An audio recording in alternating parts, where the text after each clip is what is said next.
Welcome back. You're watching Newslink with me, Ropwa Madzena. And a 17-year-old Bafana Sithole was found hanging lifeless in a classroom last week. He'd been stripped of his school honours after being accused of rape.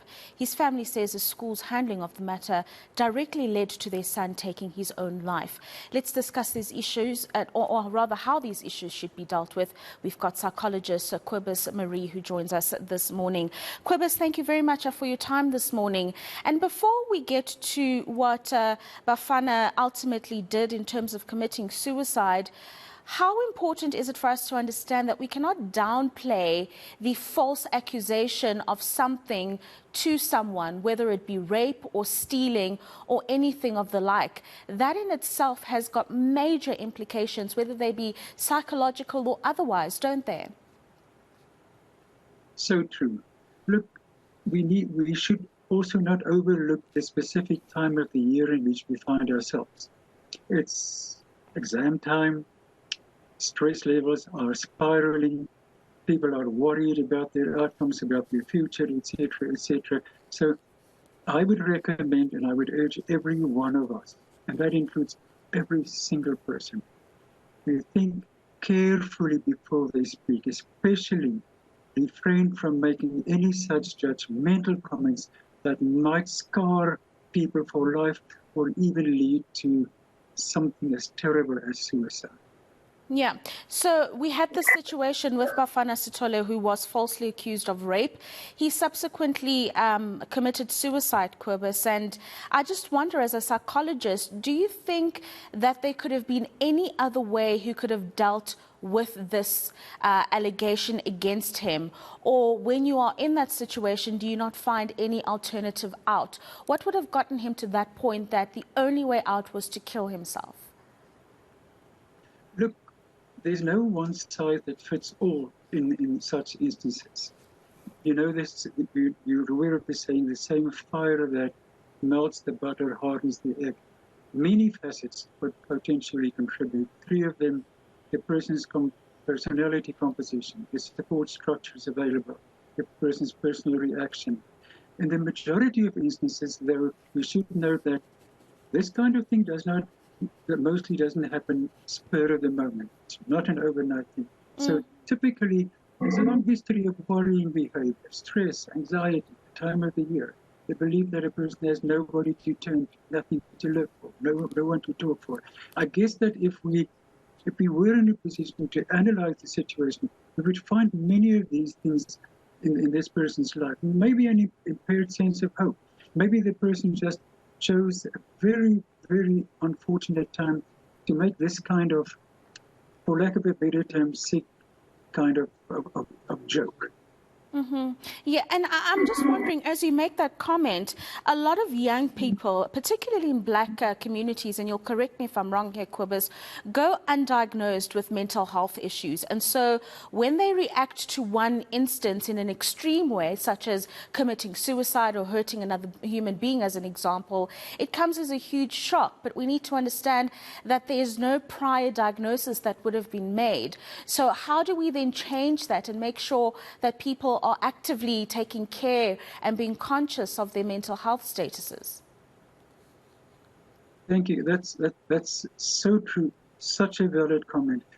Townships, rural areas, people in informal settlements, sadly, heartbreakingly, they don't have access to any of the support structure. Typically, one would want the parents to observe their children carefully. Typically, one would be on the lookout for changes in behavior, emotional changes, mood swings, eating less, eating more, sleeping less, sleeping more, etc. So there are many pointers, many red flags that people can relatively easily identify and then refer people to some therapist, to somebody that they trust, somebody that can help, because help is available. And I urge every single learner to go to my website, to go to the DBE website, to note all the telephone numbers that are available, Lifeline, Helpline, etc. So my worry is your worry. People that don't have access to support structures, we need to empower them. So there's a lot that schools can do, must do. life orientation teachers, psychologists, involve psychologists in every classroom, in every school, life orientation teachers. They need to be aware of these things. They need to involve the parents as far as possible to identify and refer, because suicide can be prevented, but we need referrals. We need people to be in the know and how to deal with these matters. Yeah, and of course, Bafana has subsequently, unfortunately, taken his own life. But we've got the young lady who made the false accusation, said jokingly she did so, and she's now left with the trauma of having caused the death of someone else, I suppose, if you will, for lack of a better term. And how does she then process that, but also the recourse that will come to her as a form of accountability? How does she begin to process that?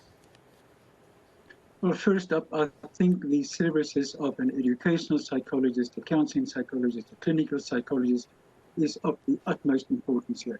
I don't know what prompted her to make this kind of comment. What I can say is I'm pretty certain the last thing she meant was to see this kind of observation end up in a person committing suicide. I'm not accusing her of insensitivity or inconsiderateness or whatever. What I am saying is that she probably underestimated the possible impact of her words. But you know what? I need to say the following. We're also desensitized. Print media, social media, TV, you hear what people say. This comment about pit bulls, that really, the horrifying comments that a woman made yesterday, day before yesterday. So people say things spur of the moment. We all need to think very carefully. And we need teachers, we need psychologists to help us understand the impact of our words. So this person needs to be introduced to a psychologist so she can understand what's going to happen and be supported. There's no way we can ostracize her now. I honestly believe, I'm sure she didn't mean what she said. Never, no way she would have foreseen the impact. But this must serve as an example. We must turn this pain into hope. Everybody should know this. Every single school should talk about this kind of case study, and let's learn from this experience and move forward. Finally, Kobus, what about the mother and Bafana's family?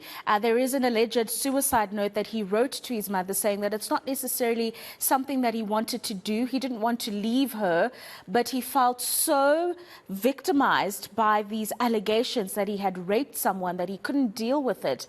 How does the mother then deal with the situation of the sudden death of her son going forward? The mother urgently needs somebody to speak with, somebody in the know, a psychologist if possible, so she can narrate that story, listen to herself, so she can hear herself say things.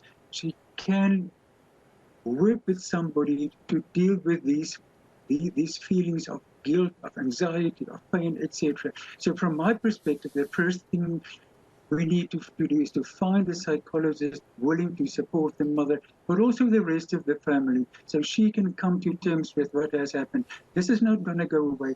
I've been a psychologist for 35 years, and this kind of thing comes back to haunt people.